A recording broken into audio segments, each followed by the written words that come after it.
Hey guys, it's Mitch. How's it going? All right, today we're looking at a book that I've been looking forward to for a little bit. This is what I had back in the day. We're looking at Wolverine number 50, and this is what I think of as the last great work that Marc Silvestri produced for Marvel. This isn't the last Marvel comic that Marc Silvestri drew, not by a bit of a ways, really. I mean, he drew several issues after this before abdicating to go help found Image, and then he would come back at least once to draw some Wolverine issues. But at that point, his style had kind of been, tainted, really, for me by that whole Jim Lee over-rendering thing, which I do like sometimes, but not with Marc Silvestri. Like, for my money, the best Marc Silvestri work I've seen is the stretch from Wolverine number 35 through Wolverine number 42, where he's starting to lose the heavy John Buscema influence that he carried into the beginning of his run on the series, and he's starting to incorporate a bit more Mike Mignola, getting more expressive with his figures, getting more stark with his shadows, and really starting to think more about composition, just drawing things in terms of shapes, while still keeping everything very clear and naturalistic. You know, I don't think this issue quite matches that period. It's pretty close, though. So why don't we get right into this? This is during the period where Larry Hama is putting Wolverine through his paces, very likely at the behest of the X-Office.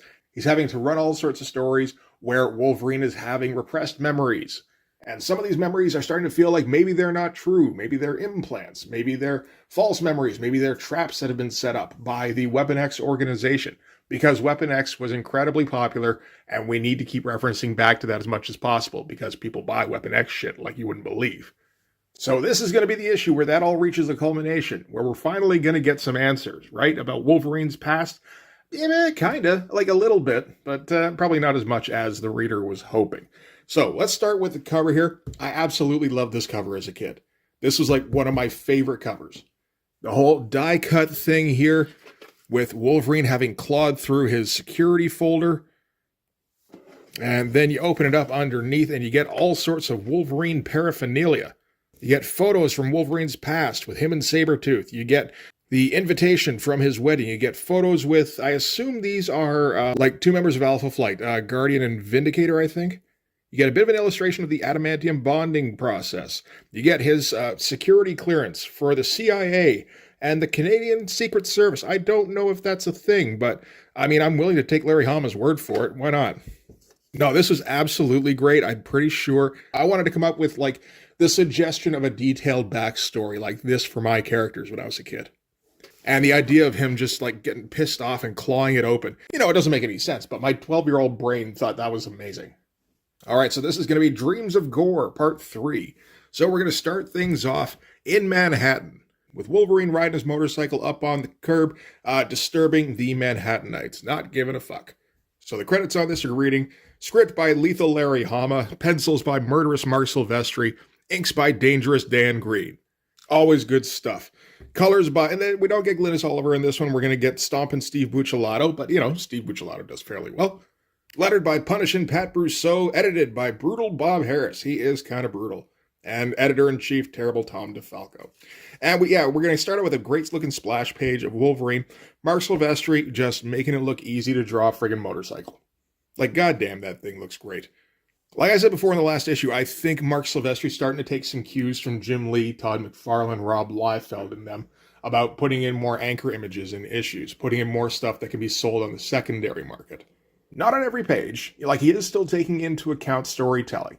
And Marc Silvestri's just, like, I think too good to completely sacrifice storytelling in the name of making more money selling original art. That said, I think this page would have fetched a fair bit. I don't know, maybe that's just me. I think probably not. As an A-side, I think it's probably a bit of an oversight that I don't think I remember a Wolverine cover by Marc Silvestri that featured the motorcycle. If Ghost Rider taught us one thing, it's that what kids want is comics where there's a badass guy riding a motorcycle on the cover. So where we're starting things out is Wolverine is driving his motorcycle into an office building. That's a pretty good looking, actually, office building interior. It's a little bit minimalist, but it covers the bases. Marc Silvestri's not doing an excessive amount of drawing, but he's still filling it up enough where you don't even question it. So drives his motorcycle up the escalator, pops the motorcycle way out of the panel board. That's great looking stuff. I feel like the motorcycle might have shrunk a little bit from the cover splash here. But he's doing a pretty good job of keeping it in proportion. I can't imagine that's easy. So it goes gunning at the elevator, does a quick skid and slides in backwards into the motorcycle, asks the pretty lady inside to hit the button for the top floor. And people on the ground here start radioing in that there seems to be some kind of security problem that they probably want to be aware about. I gotta say, this kind of stuff I absolutely love. I think Larry Hama's a little bit underrated when it comes up to coming up with like schlocky action elements. You know, stuff where, you know, you read it and you go, no way, he did that? That's crazy. And we're going to get some more in a minute. First, though, we got to get a little bit of exposition out of the way so that we can explain why exactly Wolverine is in an office building with his motorcycle. So we're going to do quick cuts back to just before Wolverine left for this office building, and then back to him in this elevator. So before he left, he was talking to Forge. He's asking about S.H.I.E.L.D. And he's asking about the helicarrier specifically, where it refuels. Forge tells him all sorts of technical stuff about where it usually refuels, which sounds completely plausible because Larry Hama wrote this and he would know. And tells him that because of the Middle East brouhaha, that they've diverted half the fleet, and so they've been resupplying from a covert urban site. And Logan's like, okay, you wouldn't happen to know where that covert urban site would be, would you? So this is directly following up from the 2 previous issues, where Logan visited the original Weapon X site, which triggered some memories he'd never had before, and then went to the X Mansion and had Professor X and Jean Grey help him shuffle through his memories and jarred a few things loose. So this is his primary focus now, is trying to sort out what his memory is, and he's pursuing his main resource, which is a pretty good one, in that he has experience with S.H.I.E.L.D., and he at least knows that they're going to have access to more information about his past. All right, inside the elevator, pretty lady, she's not too happy about the hairy little Canadian in the elevator with her with his motorcycle. Just like it's against the law to smoke that nasty cigar in here, and you really should be taking that greasy machine up in the freight elevator. And Wolverine gives her a quick clap back, saying, the cigar ain't lit, the scoot ain't greasy, and the freight ain't my cup of tea. Besides, they're expecting me to take the freight. And that kind of shuts her up. And it still upsets me just a little, just how easily Marc Silvestri can draw a woman from any angle and make it look good. Like a 1/4 profile, that's tough. And he uses a minimal amount of lines, and there's just, everything works perfectly. He even manages to get a little bit of expression in there, which, from, again, a 1/4 profile is not easy. So back in the flashback, Forge lets Wolverine know that because of the weird situation with their resupply right now, S.H.I.E.L.D. is going through their emergency routine, which is that they refuel on top of a building in downtown Manhattan. Which does make a huge amount of sense, but I don't care because this lead up is fun. And we got the big shot of the helicarrier, which looks very much like just an aircraft carrier from this angle here. Not too similar to the bathtub helicarrier that Jim Lee drew in X-Men Wildcats: The Silver Age. It's always interesting seeing different artists' take on something like the helicarrier, where Silvestri is referencing something directly that, I mean, maybe even at the behest of like Larry Hama. But it's a great looking ship. I love all the dramatic lighting that he's throwing on this thing, putting like half of it in deep shadow. Love all the helicopters swooping in. All the little planes on here, they're just little shapes, but they look fine. And I mean, you're barely looking at that. You're just kind of looking at the overall presentation of the vehicle. And it's really dynamic and just fun. There's a lot of fun in this issue. And on board the helicarrier, Nick Fury's hearing about this security problem that seems to be happening in the lobby and, just yelling at his subordinates that they better get this shit wrapped up quick. And I like how we frame Nick Fury's head in just a haze of smoke. But you look at how full this page is, and you look at like just how much detail there is in the smaller figures. There's barely anything there. It's really just kind of sketched out. Like I said, these are like Mignola shapes. And there's a bunch of that going around. Again, with those planes here, any kind of smaller detail. It gets put down pretty quickly and kind of gesturally. And of course, Marc Silvestri and Dan Green have worked down their rapport to a science, where Dan Green can translate that into readable shapes and make it look like it fits in. So we got all sorts of S.H.I.E.L.D. soldiers waiting at the entrance to the elevator, for the freight elevator specifically, because the only way to get to the roof through the elevators is by transferring from the passenger car to the freight car.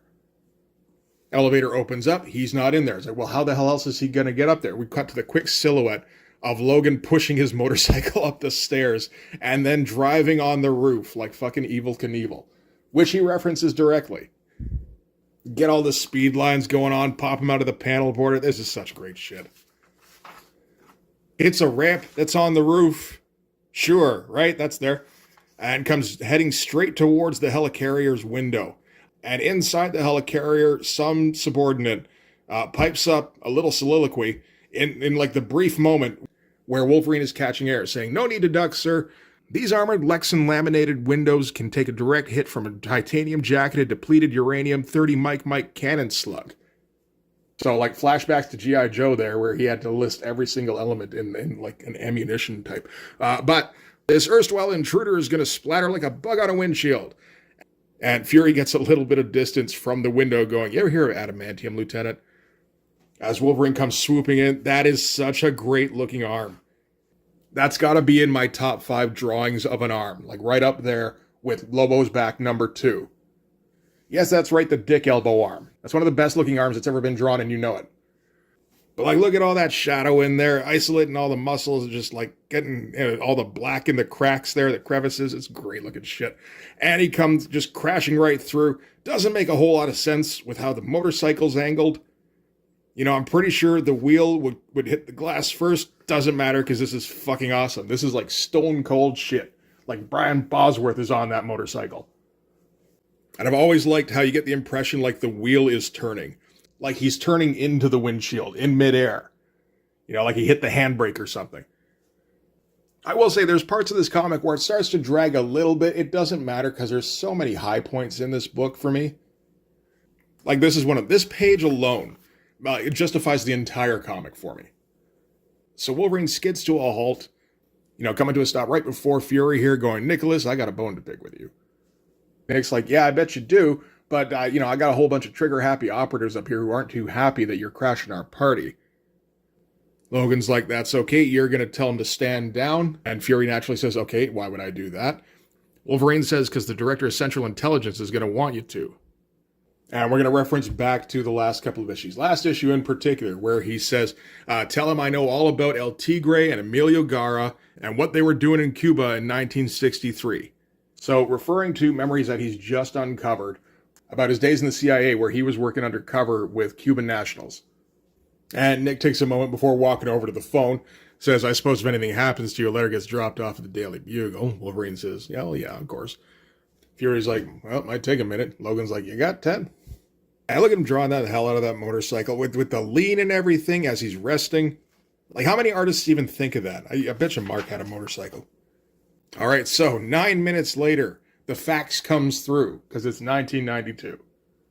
And in a building downtown, somebody notices a flag having just gone up. So somebody is monitoring activity within the CIA. They're looking specifically for any anomalies in the retrieval system of the NSA, and something spiked big. So, just a couple of office workers, and, this one lady's in her cubicle. So this guy's got to go to his manager and report it. Turns out his manager is in a big fucking chamber with a gigantic picture window, columns in the office. That's great looking shit. Reports that a high security file in the NSA has been pulled up that has lain dormant for 2 decades, and that the file is codenamed Logan, and that the leader of this particular little cell here is the one who flagged the file. So, leader here says, "Did our penetration device detect anybody else flagging and monitoring this file and cross-references?" And the middle manager guy here says, "Our high independence monitor traced a data flow to another system that matches the file volume exactly. It's a desktop system at the Department of Agriculture in Washington, D.C., the pest control section of all places." And the leader here tells him to go back to his desk. And it turns out that this cell works for Hydra. I mean, why not? We got S.H.I.E.L.D. in here. You might as well get Hydra in on the act.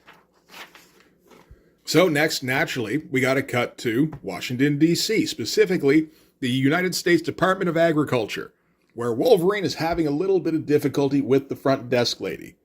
And he's starting to get a little bit tired of having to put up with this shit. He's like, "I ain't here to lobby for soybean subsidies. I just want a job with the bald-headed professor guy who's the director of the pest control section.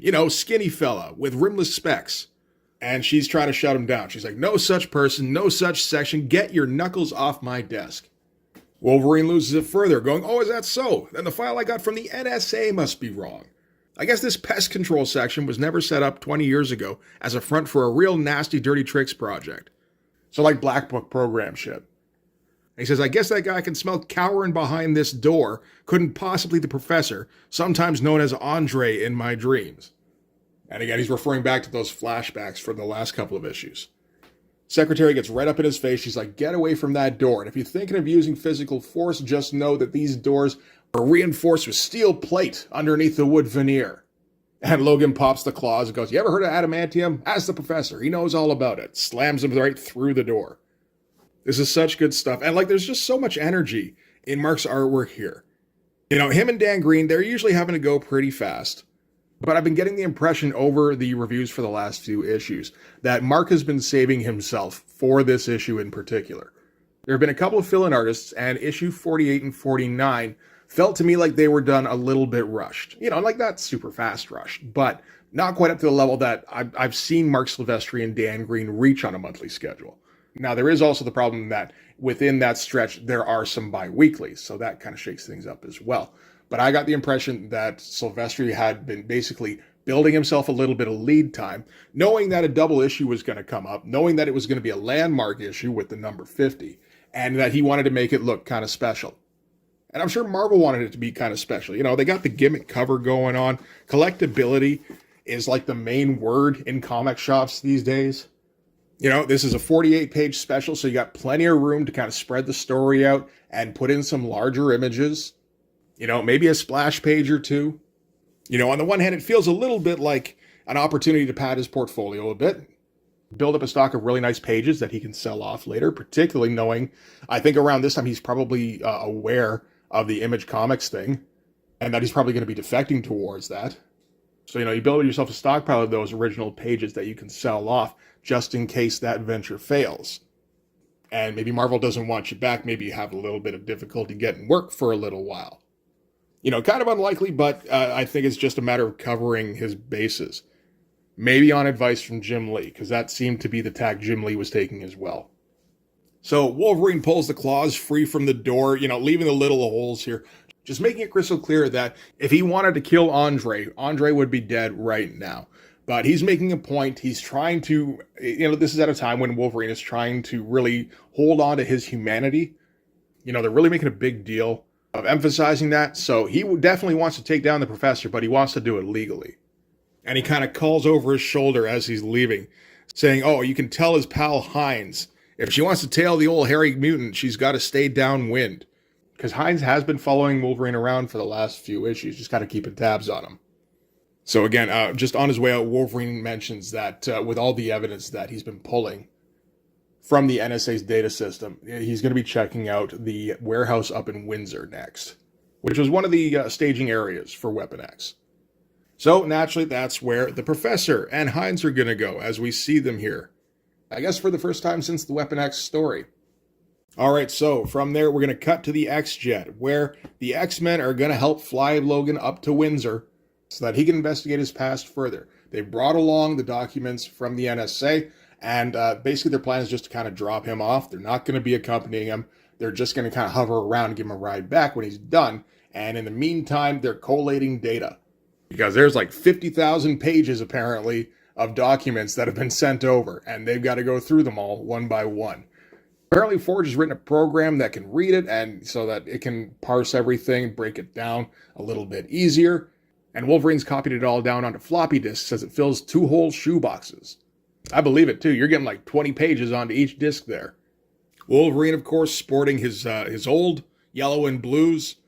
And this, of course, would be a permanent switch. This is taking place just before Jim Lee's X-Men number 4. And Jean thinks to herself how Wolverine's changing, how he's kind of reverting back to the guy who originally joined the X-Men, back when he was more callous and cold and just kind of more of an asshole, I suppose. Which is a thing that's been brought up a fair bit recently. It is something like a direction it seems like Larry Hama wanted to take the character, or maybe he was being directed to take the character. But I get the impression it didn't exactly stick around. Also, worth noting, I think this is the first time that Marc Silvestri drew Cyclops in his Jim Lee designed outfit. Great looking little cockpit here. Like all sorts of great little nonsense tech in the background here, just fills it up nicely. Still get the feeling like it's got a little bit of space for walking around, you know, as Wolverine is doing, but it's also like all full of computer stuff. It's good stuff. Yep, here's one of our pretty big images of Wolverine here, busting through several panel borders. As he's getting ready to jump down, Jubilee naturally wants to come with him because she doesn't She doesn't like being away from Wolverine. She likes tagging along and being his plucky sidekick. But, we're delving into Wolverine's past specifically. He doesn't want anybody witnessing that shit. So leaps down onto the roof, which the professor and Hines note they've gotten there first and they're watching for his arrival. Of course, they don't realize that somebody else has noticed their arrival and says how the pest control people have arrived and they're maintaining surveillance from the adjacent roof. Turns out this is the Hydra cell. So we've got all our three factions kind of converging on one point here. And that's a fun little future skiff, eh? Just a bunch of shapes for the most part, but they fit together nicely. Alright, so inside the warehouse, we're going to get to the meat of it now. And you get Wolverine in a pretty nice looking little wide shot here, completely draped in shadow for dramatic effect, and sees that this warehouse is just made up of sets. That's all there is to the whole thing. Sets, lights, everything you got for making movies except cameras, because we're not filming anything. This was for the benefit of the victims of the Weapon X program. Pisses Wolverine off. He starts hacking into the first set he finds. Turns out this is the apartment that we just saw a flashback to.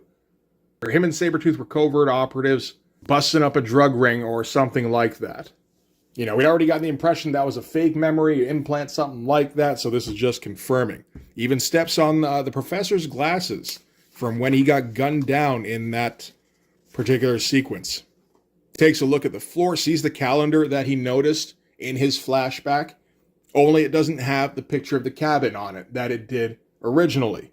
This, of course, is the cabin that he shared with Silver Fox when he was, younger anyway. I think like back in the 20s is the idea. Maybe earlier than that.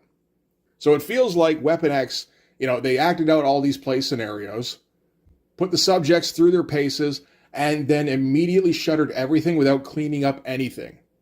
Everything is still on the floor from 20 years ago.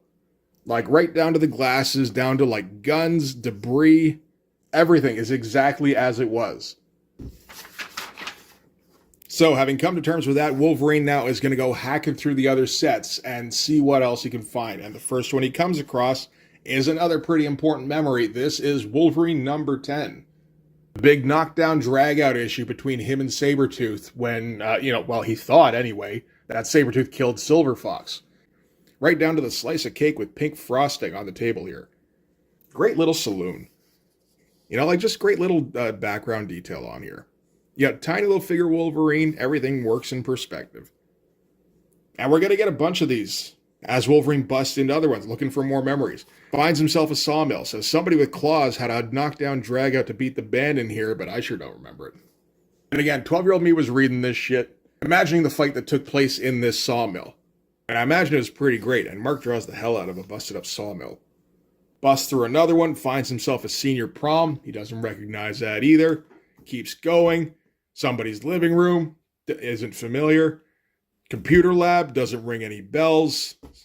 Jungle, he says, I can remember every jungle I ever been in. This ain't one of them. And one more slash, and he's out. He's worked his way through every single set that the Weapon X guys had on site. So now he knows for sure, at least, that several of his memories are fake.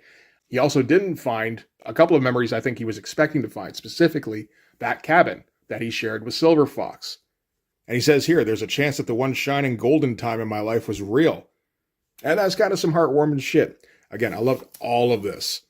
Wolverine slashing his way through fake memories, either his or somebody else's. And you get to imagine the scenarios that would have been in each of those places. Yeah, there's that Silvestri Cyclops. Looks a little weird. I kind of like him doing the Simonson costume a little bit better from back in Inferno. And this is just a quick cut back to Xavier and the X-Men he's brought with him to kind of check in, just kind of keep them at front of your mind, just so you don't forget that they're there. 3 different scenes you can cut to in his comic book is probably optimal. Here Hama's got 4, and 4 is absolutely fine. He can cut to the X-Jet, he can cut to the Hydra cell, he can cut to Wolverine naturally, or he can cut to the Professor and Hines. And it keeps it feeling full. It keeps it feeling like you're not just getting tunnel vision, getting stuck on the rails with one group. You need those cuts for pacing. And Larry Hama always makes sure he's got other groups he can cut to kind of break things up and just kind of refocus the reader. Nope, a whole bunch of ads in the middle here. There we go. All right, so now we got to cut back to the Professor and Hines. There's a bit of a funny bit here where Hines complains about the stink. Apparently, it's been manufactured to try and keep away vagrants and burglars. So they're going to check in on the old facility, which, of course, they're both familiar with from back in the Weapon X days. The professor turns on the light. Everything, of course, is exactly as they left it. No dust on anything, not even a cobweb. That's okay. Let's assume that they sucked all the air out. It created like a vacuum or something. Doesn't make a whole lot of sense then for Wolverine enter, so let's not assume that. But the whole purpose of the professor and Hines being here, for one thing, they want to monitor Wolverine and check out his progress. But more importantly, now that he's getting a little close to, revealing some critical information about the Weapon X project, now they're getting ready to operate Shiva, which they've been teasing for a few issues now. All right, so now we got to cut back to Logan, who falls for a classic, haunted house pratfall as trick stairs fall out from under him. And he goes falling into an anchor image. Pops the claws, pops out of all the panel borders. I mean, it's a pretty great looking shot. And yeah, this is meant to be something to deter anybody who might break into the facility and isn't paying attention. Just to, get them out of the way so they don't find anything they shouldn't. So after that, Wolverine stumbles upon a door that he's seen before when he was going back through his memories. This is the door to Shiva. Not that he really knows what Shiva is. Great looking shot too, Dutch angle, low angle, dramatically lit. Great looking tech on the door, kind of Kirby-esque really, which you don't see from Marc Silvestri too often, but it really looks nice. All the little hatching all over it makes it look thick as hell. Wolverine knocks on the door and, it's just way too thick and completely solid. Like he says, no way I can cut through that. And the professor and Hines are watching intently because this is kind of the make or break moment. If he can't get through, then they don't have to activate Shiva, because that's just, he's not going to receive the critical information that he's looking for. The professor says this is what stopped the other one. He couldn't get into the vault. Another little breadcrumb that they're dropping there, kind of Claremont style, to be picked up later. So some other subject of Weapon X got this far in their investigation and couldn't get any further. But then Wolverine gets stuck looking at the keyhole, and a couple of issues ago, Wolverine stumbled upon a key that looks like it might fit into that. Very old house key style key, but apparently that's what it took. It was the 70s. That does almost make some sense. But he is able to get the giant door open, and it is really a giant door. Love all the drama here with the light spilling out, casting the deep shadows over Wolverine here. That is a tiny little figure. Again, barely a shape. And, Wolverine enters and immediately goes, "Wait, who are you?" And the answer apparently is punch in the face. As the most 90s robot ever stands in front of him saying, "I am Shiva, I am the Destroyer." So this is the thing that's been built up over the last few issues, this Shiva thing. Again, we've been seeing it since issue, I think it's 48, when we first saw the mold for the robot, but we didn't know that was what it was. It's a killer robot that's programmed to kill Wolverine. Kind of. It's not, Shiva itself isn't the robot specifically, it's just the program, and they have a bunch of robots that they can use in case one gets destroyed. It's a fine-looking Marc Silvestri killer robot. It's very Silvestri. Why he didn't save this design for Cyberforce, I'm not for sure. And Wolverine makes quick work. Another anchor image of him leaping into battle and hacks it up pretty quick. And then just keeps walking because there's more secrets to uncover. Meanwhile, back on the X-Jet, we got to check back in with the X-Men. They've been collating data, remember? And it turns out they found a couple of things. Cyclops found the proposal for the Weapon X program, and apparently its purpose was to create a pool of super soldiers specifically from mutants and suppress awareness of their powers through selective mind wipes. And then they would plant them among civilian populations. So they were making themselves like sleeper cell Manchurian candidates and just putting them in places where they might be handy one day in case they ever needed to be triggered and turned into a living weapon to wreak havoc on whatever population they've been set upon. There's also a mention here from Scott about suppression of aging factors, which apparently is part of the Weapon X program. I think that's an aspect that's largely been forgotten because it makes a bit more sense for it to be linked to Wolverine's healing factor. All right, cutting quickly back to the warehouse where another Shiva robot appears, says, "I am Shiva, I am the Destroyer," and goes after Wolverine. So the deal with Shiva is that it learns from its mistakes, which is a little bit of a novel idea, I suppose, in 1992. So you fuck up the Shiva robot with one set of moves, and it sends another robot after you that knows that set of moves and can counter them effectively. It seems like a very slow way of killing somebody, potentially. if they have superpowers and they've been trained for fighting, which I imagine most of these Weapon X subjects were. But, I don't know, whatever. So it's coming up after Wolverine knocks him through the set, and now they're going to have a fight through Wolverine's memories. There's some fun stuff going on here, although I will say I think the Shiva fight is probably one of the less memorable parts of this issue. Most of the most memorable stuff, I think, is probably front-loaded. All the stuff with the helicarrier, the confrontation at the Department of Agriculture, I do love that stuff. All the stuff with the sets where he's discovering what's real and what's not, that's really kind of the meat of this issue. The robot itself, I think, is kind of a disappointment that it wasn't something more elaborate. Just maybe a bit more imaginative, a bit more X-Men, I don't know. Something related to an old villain or something, who knows. I get the impression a lot of people, when they look back on this, their reaction at the time was kind of like, oh, it's a killer robot. Yeah, okay. I was thinking it was something cooler. Ah, well. Quick flashback to the X-Jet, where they find themselves a list with Wolverine at the top of it. And it turns out that this is the list that Shiva is going to have to work down. These are the Weapon X subjects. And they've all been given animal code names, like Wolverine. Next on the list is Sabretooth, then Fox, Kestrel, Vole, Mastodon, and Wildcat, maybe? Something like that. And this is the setup for future storylines, where Wolverine has to go to the next person on the list and, maybe warn them that the Shiva robot is coming for them. Maybe he wants to find out more about Weapon X. So he's going to go find somebody from the list and go, hey, do you remember anything? Have you found it? Were you investigating this at all? Some of them will have, some of them won't know what the fuck he's talking about. We got all sorts of potential for story ideas from this. And I think the Wolverine comic did explore most of, if not all of, the names that were revealed on the list here. Quick shot back to the battle. Again, we got to get a nice little splash page here of Wolverine and Shiva duking it out. And meanwhile watching, Hines and the professor are talking about the Shiva program. So basically the professor's going to fill her in. Hines is a little confused, like, so we just have like an infinite number of robots that we can throw at him? And the professor's like, Jesus Christ, no, we worked for the government. Do you know what our budget was? It was not that high. We had a limited number of killer robots that we were able to produce, but, a few set aside for every subject probably would have been enough. Even the sets had to be reused, which is something they're going to touch on in just a second here. As the door opens behind them, and the Hydra leader enters the room with them. This is an interesting page, really, from a story perspective. Because this is all exposition, really. All the dialogue that's going on. Like, there's a little bit from Wolverine and Shiva. But it's mostly about the professor filling us in on the Shiva program and on what they were doing on Weapon X.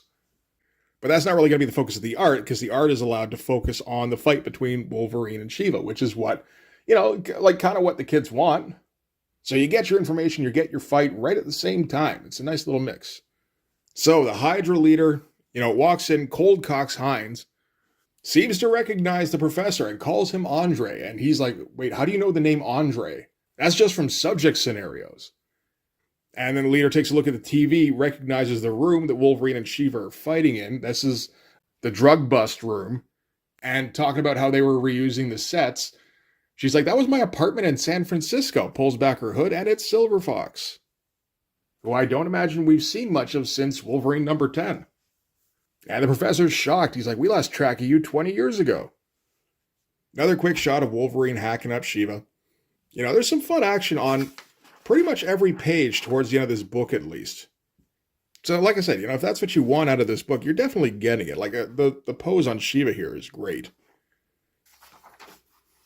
All right, so, okay, now we're getting down to essentially Shiva's doomsday weapon, because he also is equipped with triggers for Wolverine's memories. A lot of them have been kind of locked away, but that's on purpose. And Shiva has the ability to unlock them. So all sorts of trauma that Weapon X has inflicted on him as part of the conditioning process, all of that gets flooded back at him. Great looking page. Some of this we're familiar with from before. This is the drug bust with him and Sabretooth. We got the hand ninjas in here, I guess. This looks like the Reavers. And maybe some stuff from World War II as well. We did get a World War II story back in issue 34. All with the central image of the close-up on Wolverine's face, and that looks fantastic. Great looking stuff. Like, I do think Silvestri partially is drawing these to pad his portfolio a bit. But at the same time, goddamn, some of them are nice looking pages. That just really fit in well with the story. So they go busting back through the sets again, back into that prom that Wolverine didn't recognize the first time. Turns out this was Silver Fox's prom. Meanwhile, Wolverine's still dealing with all this trauma that's getting dumped on top of him. He's getting those Painscape visions. That again linked to the Weapon X project because she was basically opening all the doors, just dumping everything from his past on him all at once to try and overwhelm and incapacitate him.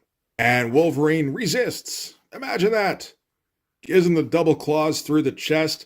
That's a tough angle. That's veering a little bit close to Don Simpson neck. But still a fun page. I got no complaints. Also, the angle doesn't make any sense. Was Shiva upside down? Because like Wolverine was kneeling, and then I imagine straightens up on his knees and thrusts upwards. Meanwhile, Shiva, like he'd be pointing down towards the ground, like feels like Wolverine stabbed him and flipped him. Maybe that was what he did, or maybe it's just a cool drawing, and I should stop complaining. Maybe if Marc Silvestri was actually taking into account the perspective where he should be coming up this way and the head should be like down here looking down, that wouldn't be a very good drawing. I'm sure Marc Silvestri is aware of how the perspective on that actually works. All right, so Wolverine has managed to hack up his second Shiva. Quick cut back to Silver Fox, who's now remembering her prom. This is the first time she's remembered it, probably in like 20 years. And apparently what she remembers is that her date was getting beat up in the parking lot, and it's Logan. And apparently the other guys at the prom didn't take to him bringing a native girl along with him. So after recovering from getting the shit kicked out of him, he brushes her off, says, "I never want to see you again." And she's recalling that, going, well, that doesn't make any sense. He wouldn't have done that. What about the cabin? So she remembers the cabin too, and that just sets the professor off. He's like, that goddamn cabin. He says specifically the cabin implant. Says it leaks through the suppression program in every subject. They don't remember their integral weapon systems, but that idiotic cabin. Give me that. And then he tackles her and goes for the gun. And we get a bunch of blam blams as the gun goes off. So it sounds an awful lot like the cabin is also a fake memory, just maybe not one that was done on site. Maybe that was at the beginning of the project when they had more money. Who's to say? Back on the X-Jet, the X-Men are just figuring out that the list is an elimination priority list, that this is the list that the Shiva robot is going to work down. We figured this out now, so we just need a quick panel to confirm that the X-Men are aware of this as well. And then this is just the end of the fight here, where Shiva keeps telling Logan that resistance is futile, he can't possibly win. And, Wolverine is he's the fucking poster child for Marvel in 1992. You think a killer robot can kill him? And he just wins because of his Wolverine-ness, as we get a big close-up of him snarling and then just shredding the Shiva robot apart.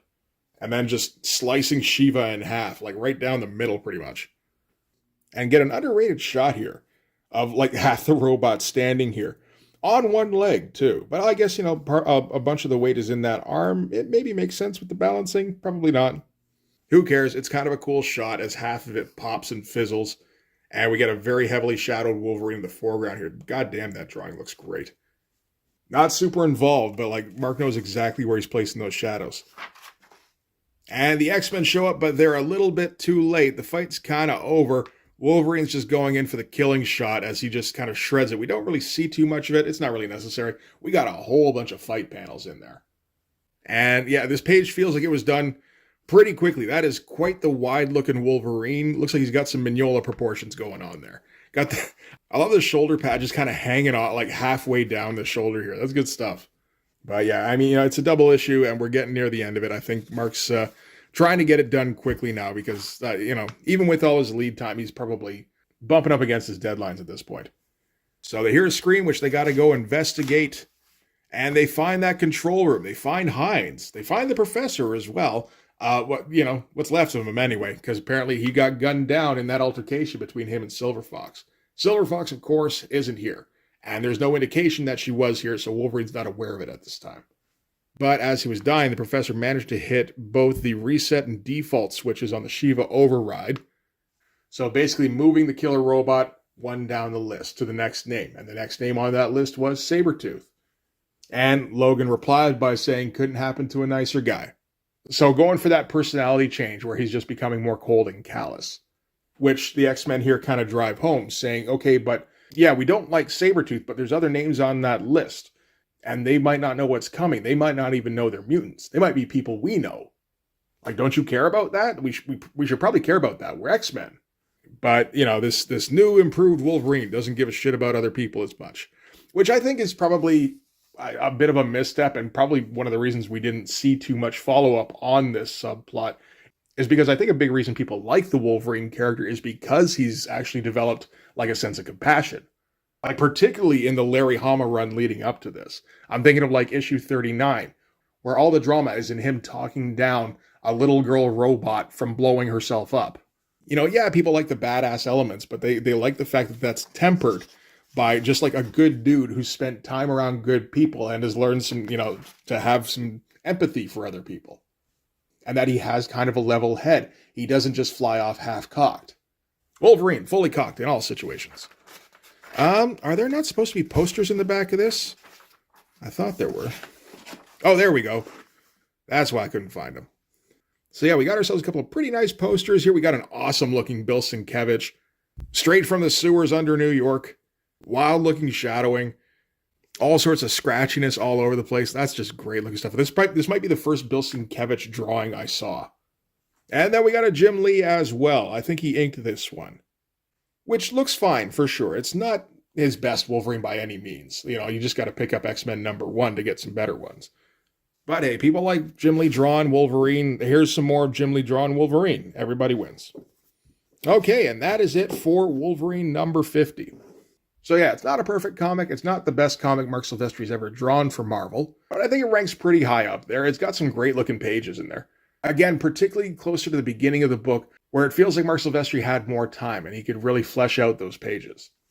But yeah, not really a whole lot got answered there other than we confirmed what I think, already suspected, which is that a lot of the stuff that was revealed in Wolverine #49 turned out to be manufactured memories, so not particularly important.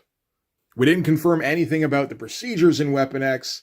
Not really. We did bring back Silver Fox, so we'll keep her alive for another 7 issues.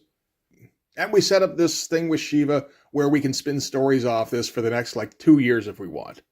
That's maybe the most important thing you get out of this. That's okay. I still enjoy this comic quite a bit. This is what I prioritized when I first started rebuying my collection, 4 or 5 years ago. I don't have very many comics from back in the day. Most of those got lost when I moved from Ontario to BC. So when I decided to get real about just scooping up some of those old comics again, this was kind of high on the list. And it's still a good time. So, yeah, I mean, I'm sure we'll hit Wolverine again in the future at some point, but I'll probably take a little bit of a break for now. Unless you guys really want to see the end of the Silvestri run, let me know in the comments.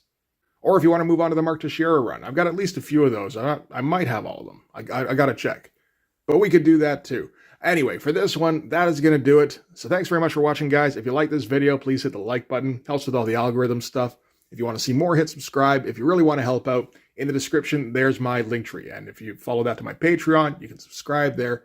That gives you access to everything I do. So all sorts of videos, all sorts of Blood Force comics. You can also follow me on Instagram and DM me there for commissions. Yeah, that'll do it. Thanks again for watching, guys. I'll see you in the next one. Bye-bye.